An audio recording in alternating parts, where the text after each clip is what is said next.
All right, now that we've learned about layers and masks and also a few of the color adjustment tools, let's take just a minute and review and look at how all this comes together. Now, I also want to introduce you to a color tool that you'll use quite often no matter what you shoot, and that is Vibrancy and Saturation. But let's take a look at this image of Kaylee that I shot several years ago, and there's some issues with this image that I think will serve to address everything we've learned so far. And let's go ahead and dive in. Now, as we scan this image, I think the first thing that jumps out at you is how desaturated the colors are in this image. And you don't want to go crazy, obviously, on a portrait like this, but even the background lighting, which is natural. This is not a backdrop. It's the actual sunset on a perfectly clear day, but nonetheless, it's still kind of desaturated, kind of bland. So we're going to fix that. The other thing is that we've got these moles on her chest right here, and let's go ahead and take those out with the spot healing brush, and that won't take very long at all. And then after that, we'll adjust the color, give it a little bit of warmth, and you'll see how all of these things come together to really set you on your journey of learning how to process your images. All right, so we'll go 100% magnification, and we'll come over here and get the spot healing brush, and we'll bring it down really kind of small. And this isn't going to take long at all. We just click here.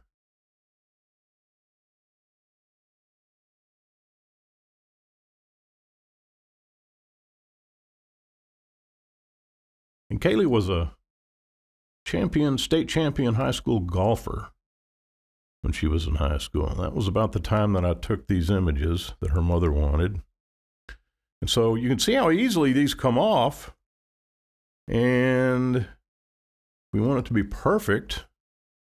We'll find everything. And of course, I don't think her face needs anything except maybe right here. If we really wanted to be a nitpick, we could get that right there. I'm going to leave the freckles on her nose. I think that's adding something. I have no idea what that is, so we're going to take it out anyway.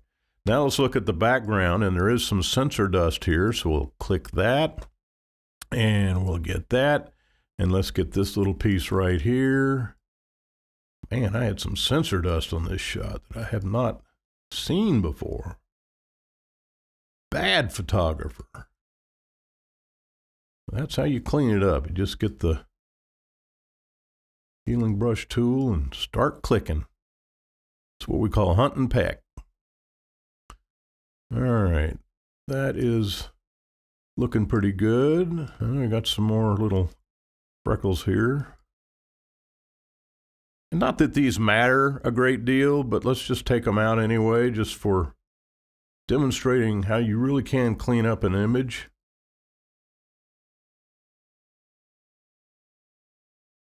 And I think that's going to work right there. There's a little bitty one right there, and I think that's going to make it.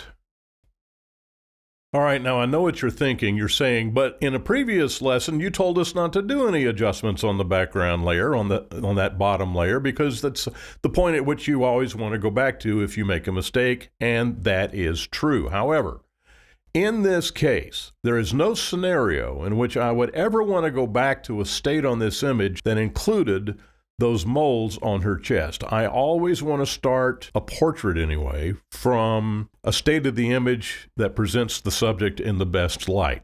So this is the exception to the rule. You've heard that all rules in photography are meant to be broken. This is one of those times. Okay, so if you do have a portrait and you want to get rid of defects on a person's skin and you want to start from there going forward in the future, then that's one of the exceptions to the rule, just so you know. So we've done a little bit of the touch up. Let's take a look at before and after. Before and after. Now we're going to take a look first at the global color adjustments. I think there's a little bit to be done with the white balance, just a very, very slight adjustment of the white balance I think would be good here. So we go image, adjustments, and what do we want to use? Let's use color balance in the midtones, and we'll just add a little bit of yellow. Now look and see how, you see we've got that yellow adjustment at -11 right there, okay? So we have to compensate with reducing the green. Notice it's got a little bit of a green cast to it. This is before with a blue cast, and this has got the green cast on it, even though it is warmer. So we're going to compensate for getting rid of the green by coming up and going minus, and let's say -4. I like that 4 figure, which is, we roughly have a line, a straight line on the adjustment tabs. And that's what you're looking for most of the time in general terms. So before and after, and we've taken that blue cast out of there, but it's still just a little bit drab. So now time to take a look at the Vibrancy and Saturation slider. And that's located here under Image, Adjustments, Vibrance. Well, it's Vibrance or Vibrancy. Doesn't matter one way or the other. Now, what's the difference? They both increase the intensity of the color. Vibrance intensifies the lower intensity colors, colors that we also call pastels or desaturated, colors that really aren't intense, but they're still there and you want to bring them forward a little bit. So we take the Vibrance slider. Now watch what it does to the entire image, which to some degree is going to be a good thing. All right, we'll run it up to about 50. That's where my initial adjustment usually is, before and after. And I don't know if you can see the change through the video, but on my screen, we're getting a little bit of a change, okay? So I'm thinking that's going to be just a little bit too much. I'm going to bring this back down to 40. And now Kaylee's looking pretty good. Now, just by comparison, just so that I can show you how this tool works, you'll notice the Vibrance slider is at 36. Now, watch what happens to the image when I move the Saturation slider the same amount. See how much more intense that adjustment is? So when you're going to adjust color, always start with the Vibrance slider, and then if you still need more, just take the Saturation slider and move it ever so slightly. Less is more on this stuff. I see so many images on the internet that are otherwise very good images, but that are so overprocessed and the saturation is off the charts. And a lot of reason for that is because the screen is not calibrated properly and people just aren't doing the right thing. So saturation boosts all colors the exact same amount. And we'll take this back to 0. Vibrance, on the other hand, only affects those dimmer, blander, pastel colors and gives them a little bit of life that might not ordinarily be there. Now, on this image, what we want to do is we like Kaylee just the way she is, but I like the background to be just a little bit more intense. So I'm going to go ahead and hit OK. I'm going to come over to the Layers panel. I'm going to go Command-J, and then Command-J. Now I'm going to take layer 1 and I'm going to disconnect or cancel the visibility of this top layer, which will reveal this middle layer, this layer 1. Now what I'm going to do is come up to Image, Adjustments, go back to the Vibrance slider, and let's just do a test. I'm going to run this Vibrance slider up, and I want to just look at what it does to the background. I don't care about what it does to Kaylee. We've already got her nailed down. Okay, so saturation. So see, that's just a bit too intense. I just don't like that result. So maybe just like maybe +5 on the saturation. The Vibrance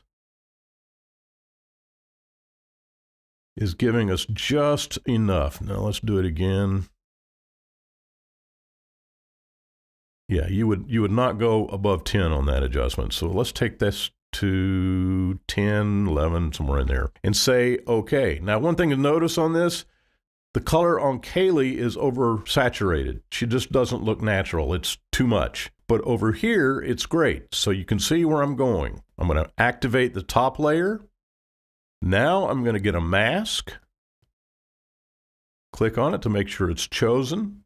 I'm going to come over here to the left side of the workspace. I'm going to get the paintbrush tool, and we do have black here. And I want to come up and make sure that we have a feathered edge on our brush.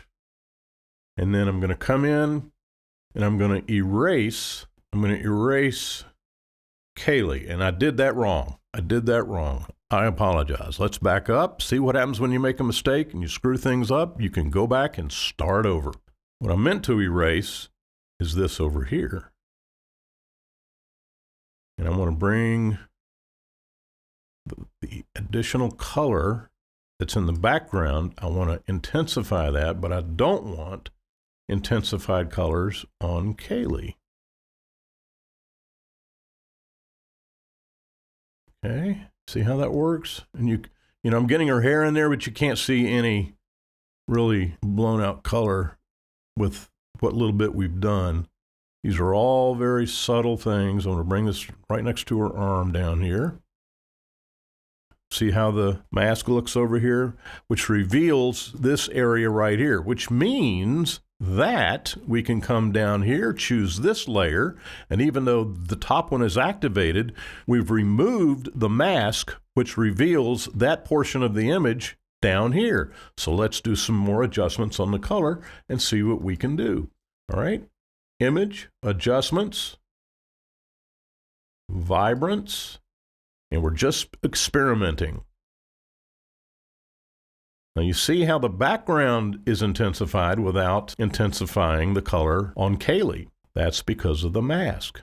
Now conversely, if we take this all the way down to here and get rid of the color, we can see areas that we didn't erase completely, and we didn't get into here, which is okay, and we didn't get very close down to here, which is okay, and we certainly didn't address this area down here, which I'm just going to leave alone.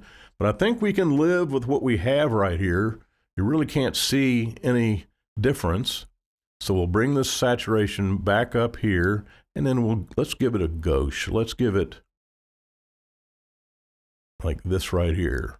And again, I've repeated myself a gazillion times. It's a matter of taste. It's all subjective. But I kind of like just a little bit of glow out there. And I'm gonna call that an adjustment. Now we can also take a look and see what we can do with the curves dialog box. We can make the background darker. You may or may not like that. You can make it brighter. You may or may not like that.